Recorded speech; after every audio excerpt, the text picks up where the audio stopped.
Hi folks, I'm just about to attempt the SRA's SQE2 legal writing sample question. It's on my practice area, I've got 30 minutes to do it, so I'll come back in half an hour and let you know how I've got on.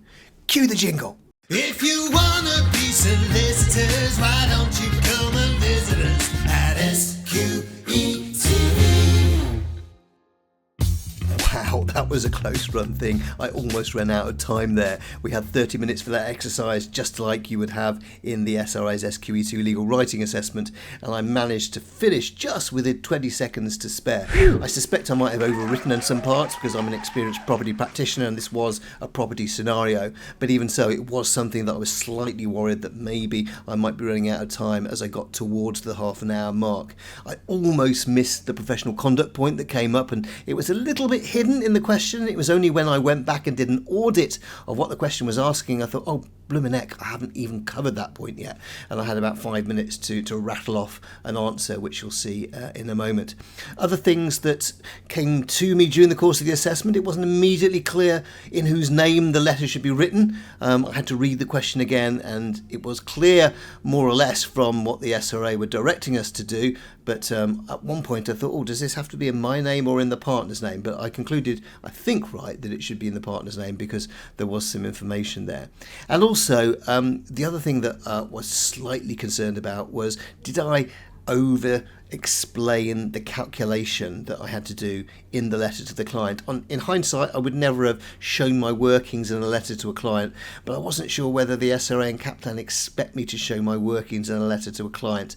I think on reflection, the client would just want to know the total amount of the compensation that they might be liable to pay rather than show how you arrived at the answer. But let's see what Kaplan say in their answer and compare our notes. I suspect that in some places I've overwritten, in other places I might have missed one or two things that Kaplan has said, but hey, let's do the comparison and judge for yourselves. SQETV. Well, I'm delighted to say that having compared my answer to Kaplan's, I think I got all the points that Kaplan did, and I think Kaplan's answer was quite a well-written answer. I think there are some things that I have some questions about, how some of the points were made, and there's some things that aren't perfect in terms of what they've said, but I dare say that when somebody looks at my wording, there's a little bit of question marks that they might have about some of the points that I've made, but I think both Kaplan and my answer would be 5 out of 5 for an exercise like that in legal writing, and it just as well ought to be, because as an experienced practitioner I'd be surprised if I didn't get 5 out of 5 for an exercise like this.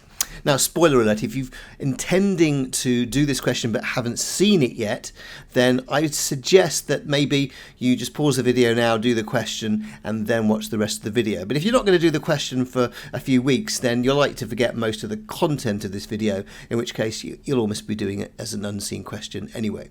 So what can we tell you about the scenario? Well, first of all, as we know, it was a property practice scenario, my practice area. Contracts had exchanged in the particular situation. We were acting for the buyer and they weren't buying with a mortgage. The buyer was telling us that a week before completion is due to take place, that they are likely to be 6 days late because their funding is not likely to be available for 6 days after the contractual completion date.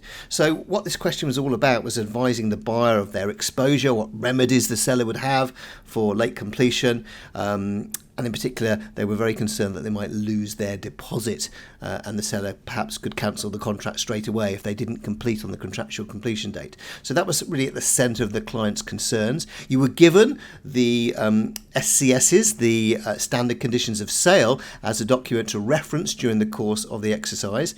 Interestingly, neither I or Kaplan referenced the SCSs in the actual letter, but I did use them just to remind myself of some of the key provisions in the SCSs, so I got the law right in terms of the contractual position. And the only thing I would say, and it's a caveat in my answer and also on the answer that the SRA have provided, please don't use it as any template for use in practice. I'm using it purely for educational purposes to prepare people for the SQE2 legal writing assessment. So let's now go and have a look at what I wrote and compare it to Kaplan's sample answer. SQETV.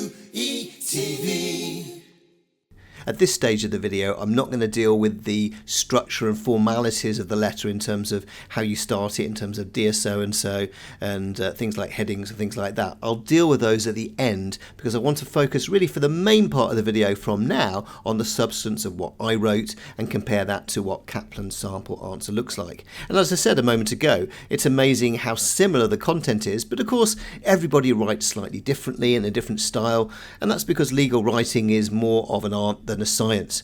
And you can see here, and I'm not going to read it out, but I suggest what you do is to maybe pause the video in a moment just to compare what I wrote to Kaplan and just to see that people have different styles. And here you see I wrote a little bit more, gave a bit more context, but the key thing right at the opening of the letter is to set the context in which you're writing to the client. So why are you writing to the client? What has happened? So we've recently had a phone call and you're talking about the fact that the clients have a problem in completing on the contractual completion date. I mentioned that in the opening paragraph, Kaplan didn't, but Kaplan mentioned it very soon afterwards, so I don't think either of us have a stronger answer than the other. It's just a question of styles. SQETV.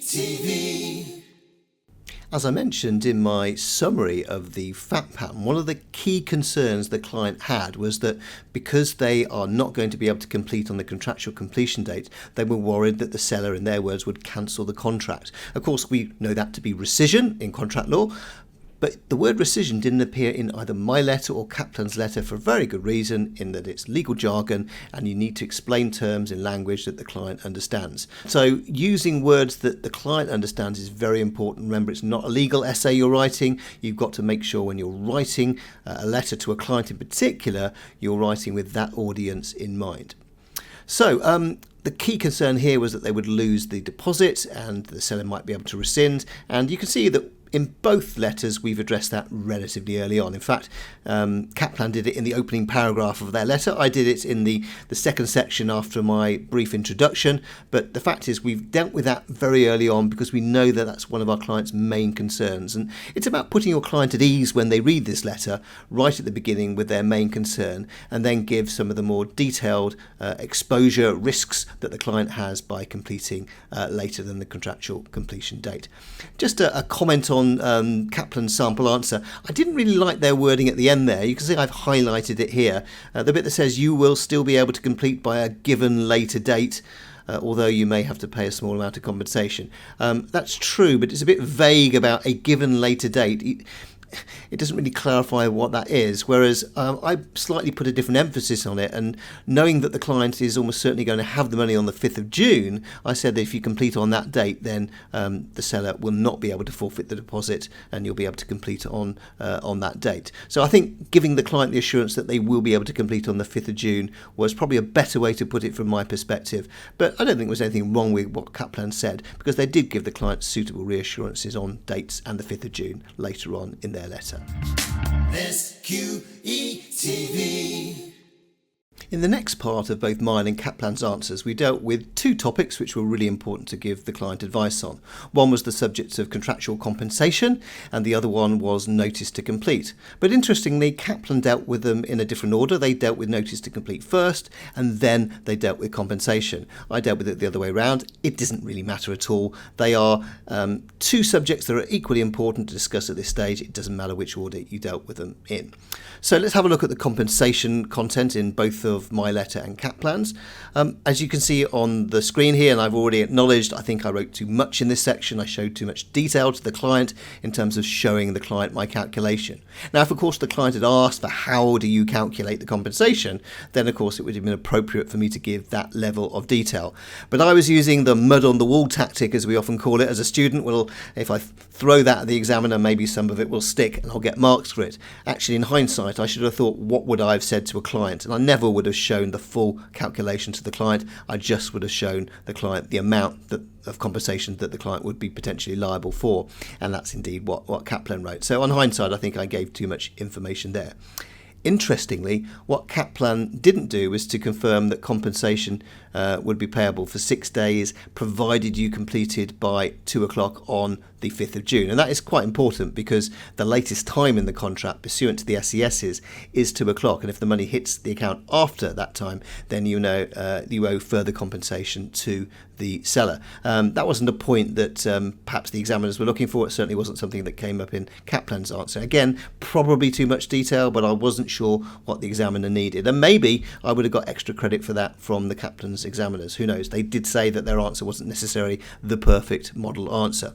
The other thing that was noticeable is that we got our numbers slightly different in terms of the compensation. Kaplan calculated the compensation to be £221.92. I calculated it to be £221.94. So very similar figures, but calculated slightly differently. And I'm going to show you on the next slide exactly how we both made our calculations, and perhaps give you a tip maybe to use Kaplan's calculation if that's what they suggest in their suggested answer. But sometimes, because these sorts of calculations can be an art rather than a science as well, depending on when you do the rounding, you do come up sometimes with slightly different numbers. But just to reassure you, I'm sure that my answer would have got full marks in the exam, and I wouldn't have been penalised for coming up with a slightly different calculation, just doing a slightly different rounding exercise.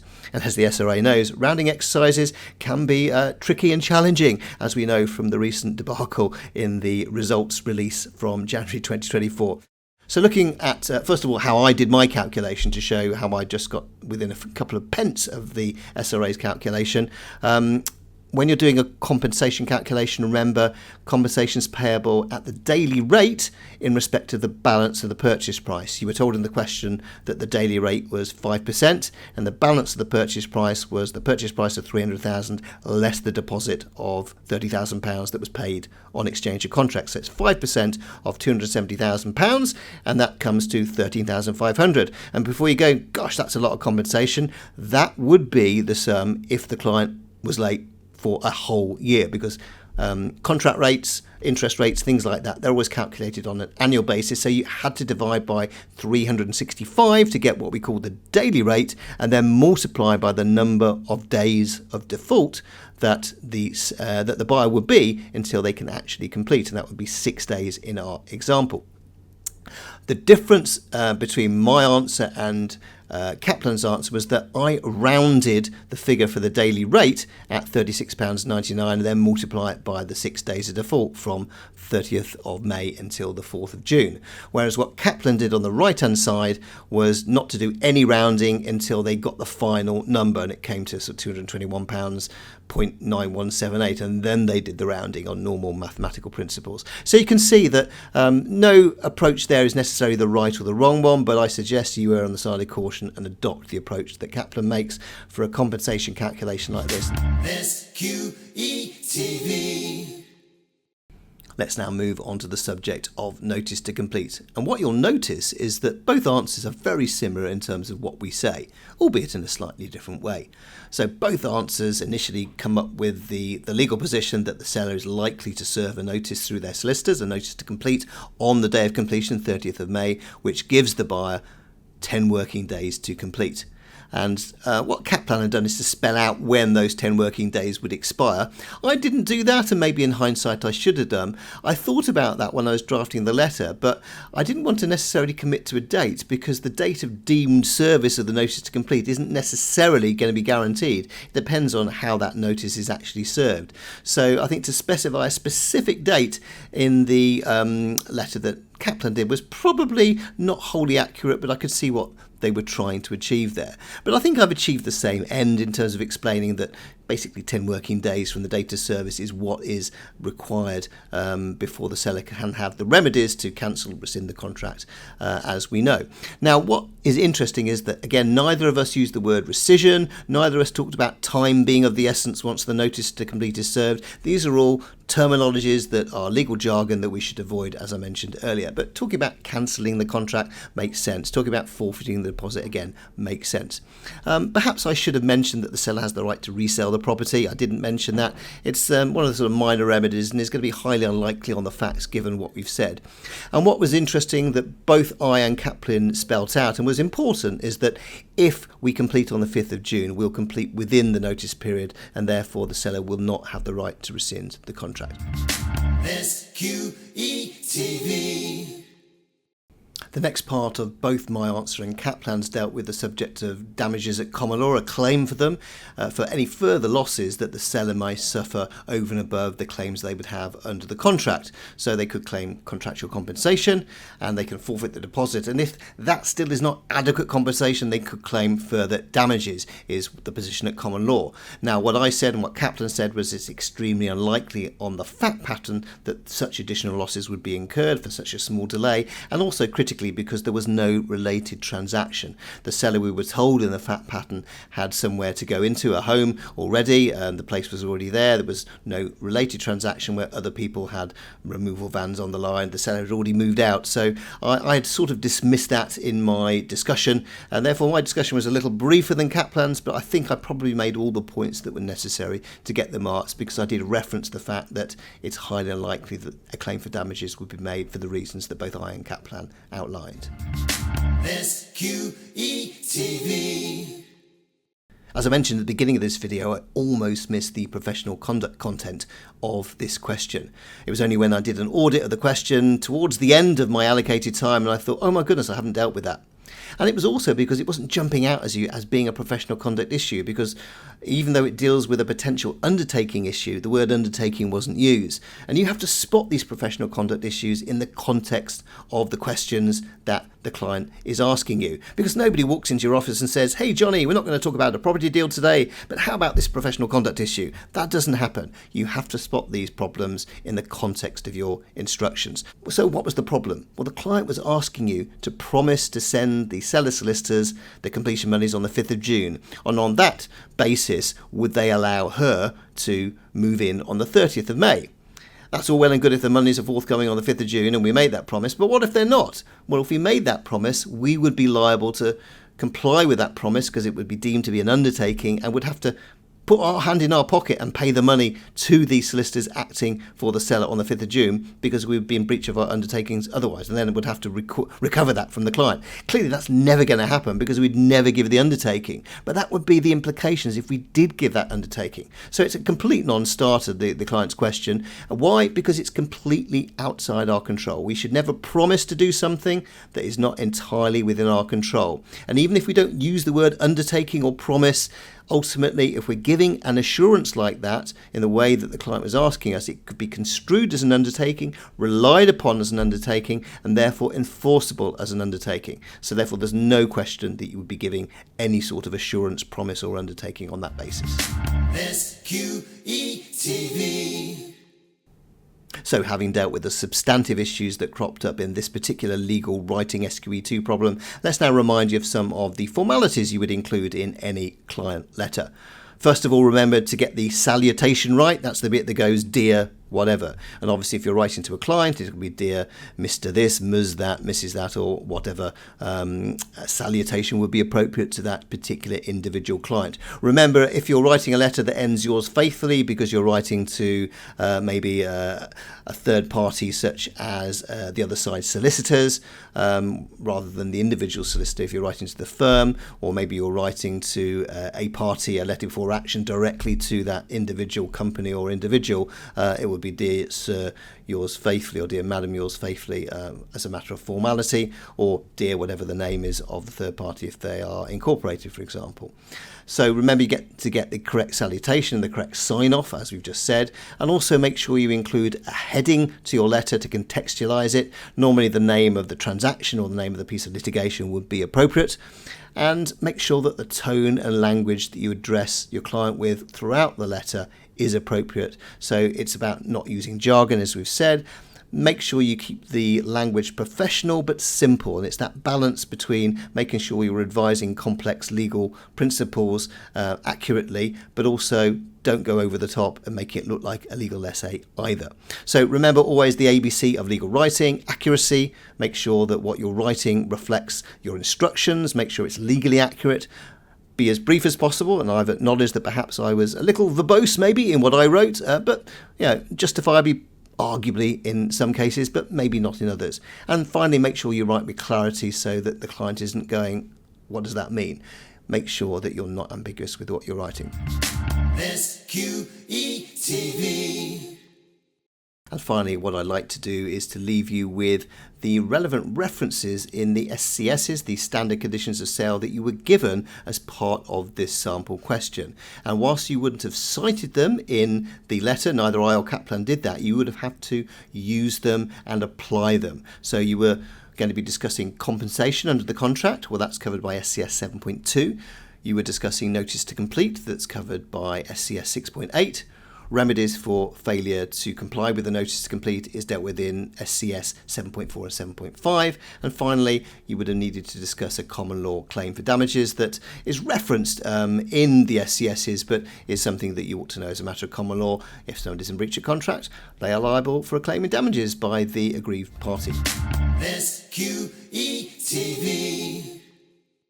I hope you enjoyed this video. If you did, please do like and subscribe to SQETV. We love it when you do. Please do make sure you click the notification bell that you can see on the screen now, because that way, and is the only way, you'll get to see our videos as soon as they drop. And as we always do, when we finish an SQETV video, we say, it's now time for the jingle.